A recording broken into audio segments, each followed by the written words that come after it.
Then conduction and breakdown in commercial liquids.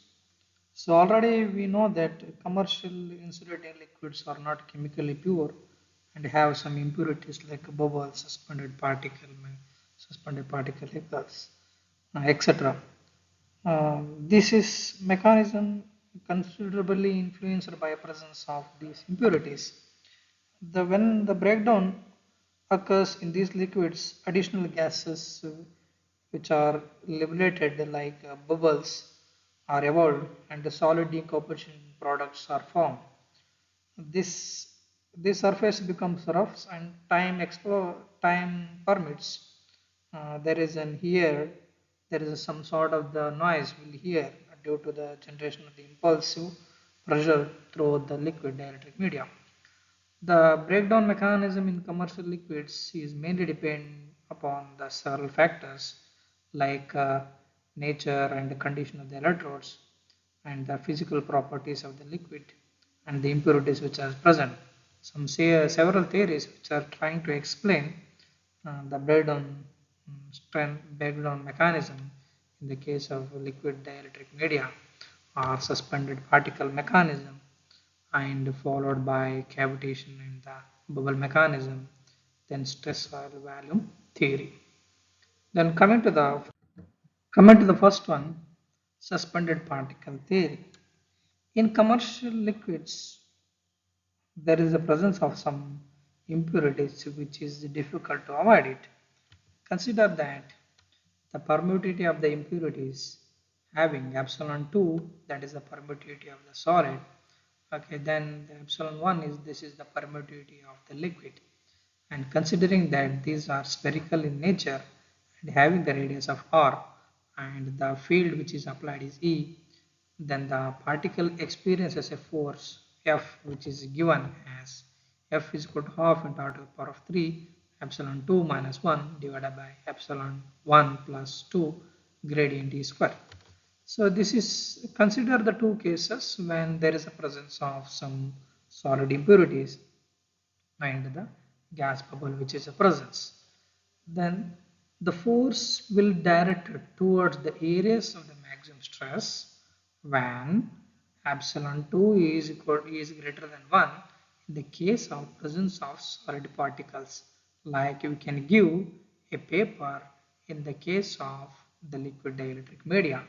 On the other hand, if there is a gas bubble which is present and this will become epsilon 2 is less than 1, the force will be in the direction of areas of the low stresses. So these two are the crucial points in the case of the solid impurities, and there is a presence of the air bubble which is a presence between the dielectric media of the liquid. So we need to understand between these two factors because the permittivity of the solid and the gas bubbles are different with respect to the liquid dielectric media. If there is only single conducting particle between the electrode, it will give rise to a local field enhancement depending on its shape. So if the field exceeds the breakdown strength of the liquid, then local breakdown will occur near the particle, and this will result in there is a formation of the gas bubble which may lead to the breakdown of the liquid. The impurity particle will reduce the breakdown strength, and also it is observed that larger size of the particle will lower the breakdown strength. So this is nothing but will explain how exactly the because of this any impurity which is present between the electrode will reduce the breakdown strength of the liquid. Then coming to the cultivation and the bubble theory, it was experimentally observed that in the case of many liquids, the breakdown strength mainly depending upon the hydrostatic pressure. In other words, which we can say that the kind of the vapor bubbles which are responsible for the breakdown. These are the some of the formation of the vapor bubbles are the gas packets at the surface of the electrodes across the two electrodes. Then electrostatic repulsive force between space charges which may be sufficient to overcome the surface tension. The second one is responsible for the production of the gas or the air bubble. Then gaseous products due to the dissociation of the liquid molecules by electron collision. Then we have vaporization of the liquid by corona type discharges from sharp points and irregularity on the electrode surface. So that's why this is the irregularity which is responsible for the production of the bubble and the ionization process. That's why always we will give the instruction to make sure that it should not be, it should be free, the electrode should be free from any corrosive or any the sharp edges.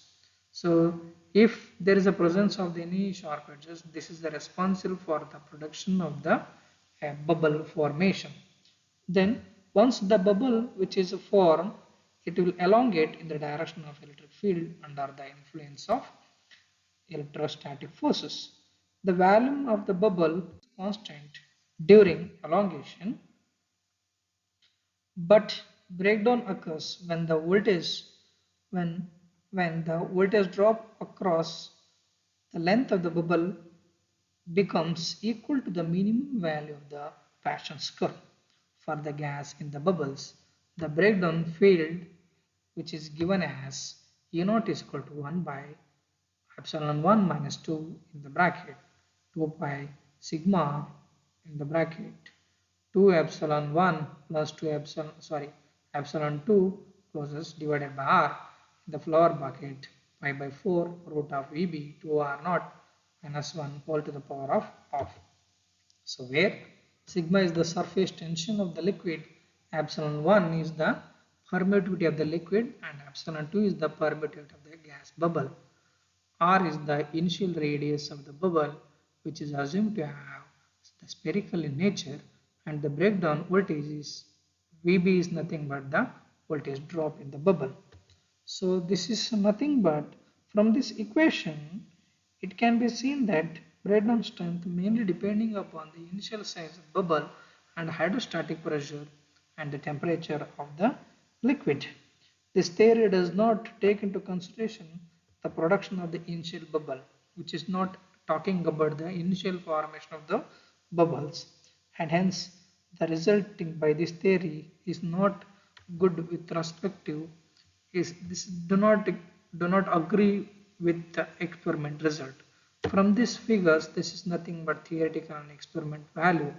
In the case of n-hexane, what we calculated values are greater than the experimental values. So this theory is do not hold good and is not explaining about how actually there is a formation of the initial bubble across the two electrodes. Hence, this theory is not well accepted for the whole condition of the conduction in the breakdown phenomenon in the case of the liquid dielectric media. Then coming to the next one, thermal mechanism of the breakdown. So this mechanism is mainly based on the experimental observation of the large current just before the breakdown.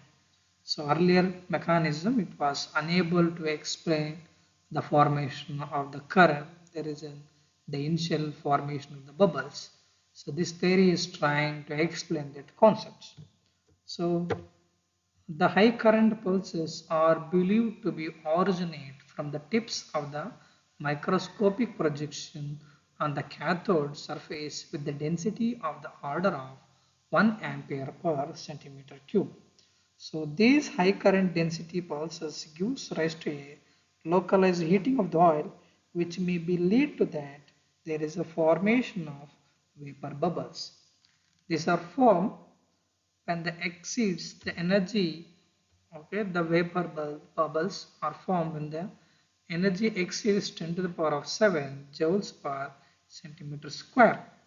So when the bubble are formed, it follows the breakdown either because of the elongation of the critical size or it completely bridges the gap between the electrodes. So this will result in there is a formation of the spark between the two electrodes. According to this theory, breakdown BD is nothing but the breakdown is mainly depending upon the pressure and the molecular structure. This theory is only valid when there is a small current considering less than or equal to 100 micrometer and does not explain there is a reduction in the breakdown strength with increasing in the cap. This theory is responsible for only for how actually there is a formation of the initial initial air bubble, that's nothing but the current pulses. Because the current pulses there is a formation of the bubbles. This theory does not hold good for the explanation of how actually there is a reduction in the breakdown strength with respect to increasing in the gap length. So next, coming to that, the last theory, which is explained as stress oil volume theory. Next is stress oil volume theory. In commercial liquids, many traces of the impurities are present. The breakdown strength is determined by the largest possible impurities or the weakest link between the two electrodes. On a statistical basis, it is proposed that electrical breakdown strength of the oil is based on the weakest region of the oil. So like considering that possible largest possible impurities of the oil. So according to this theory, the breakdown strength is inversely proportional to the stress oil value. So the breakdown voltage is highly influenced by the gas content, viscosity of the liquid, and presence of other impurities. And these are uniformly distributed, and increase in stress oil value consequently result in the reduction of the breakdown voltage. So this is what the example of the graph or frequency AC stress as a function of the stress or value. So this is nothing but this is theory is hold good for, that is nothing but it is explained the it is explained that the mainly the breakdown voltage is depending upon the weakest link in the dielectric. If considering that if there is an air bubble and solid impurities, so if the air bubble having the lowest breakdown strength and the entire value of the gas is mainly depending upon the air bubble or other element which is the presence having the weakest, that is nothing but the lowest breakdown strength, the breakdown strength of the oil is mainly depending upon the weakest link. So these are the different theories which is explain the concept of the conduction and the breakdown phenomenon. One theory will explain that how actually there is a formation of the bubbles and what was the reason. Other theories will explain that there is an how the formation of the bubbles and lead to that the conduction in the breakdown cases in the case of the liquid dielectric media. From this we can conclude that there is no single theory can explain all the experiment observations satisfactorily. So therefore, recent development, fast optical techniques have been widely used to study the process of liquid dielectric breakdown. All the theories discussed above do not consider the dependence of the breakdown strength on the length of the gap. They just try out to account for the maximum optimal breakdown strength only.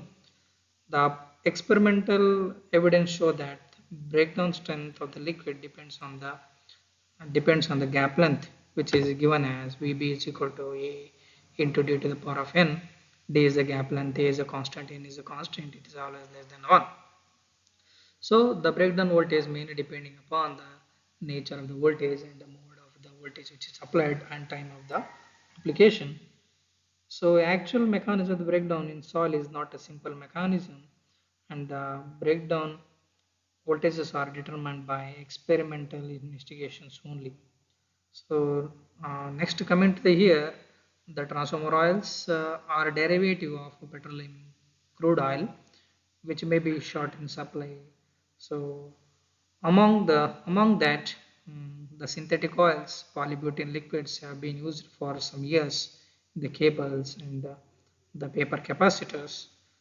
Fluorocarbon and silicon liquids are also used in the special purpose of applications. So nowadays we have HTH, high temperature hydrocarbon oils, and tetrachloroethylene. Okay. So these are some of the liquids which we can use it for the high voltage application. This concludes that the conduction and the breakdown strength in the case of liquid dielectric media. Consider one of the example in an experiment for determining the breakdown strength for transformer oil. The following observations were made. Determine the power law dependence between the gap spacing and the applied voltage. First, we will vary the distance between the two electrode, and these are the values of the breakdown voltage we will get. So we have to calculate the power law dependency. So we know that the relation between the breakdown voltage and the gap, which is given as, so V is equal to K into d to the power of n. So apply logarithmic value both sides. So this is the log V is equal to log K plus K log D. So we will make it, this is coming to left LHS side log K value. So we have to calculate what is the n value. N is equal to log V minus of log K divided by log D. So this is nothing but slope of the straight line as shown in the figure. So this is nothing but the gap spacing between the breakdown strength and breakdown voltage and the gap spacing. So from this what we can see is K value is 24.5. So this is nothing but as a function of the gap spacing. So therefore relation between the breakdown voltage and the gap spacing for the transformer oil, which is this is nothing but a power law equation. V is equal to 24.5 D. This is what the D. K value, we got the value 24. That's something n value. Sorry, n value. For by applying this K value, you will get the value of 0.947. So you can consider any of the values like V is that is nothing but 90, and this is the K value we got. So by applying the spacing of consider 4, we will get the 0.947. So this is the value of the breakdown voltage and the gap spacing for the transformer oil. So this is nothing but where V is in kV and D is in millimeter. So this is one of the example for the power law equation considering the liquid dielectric media.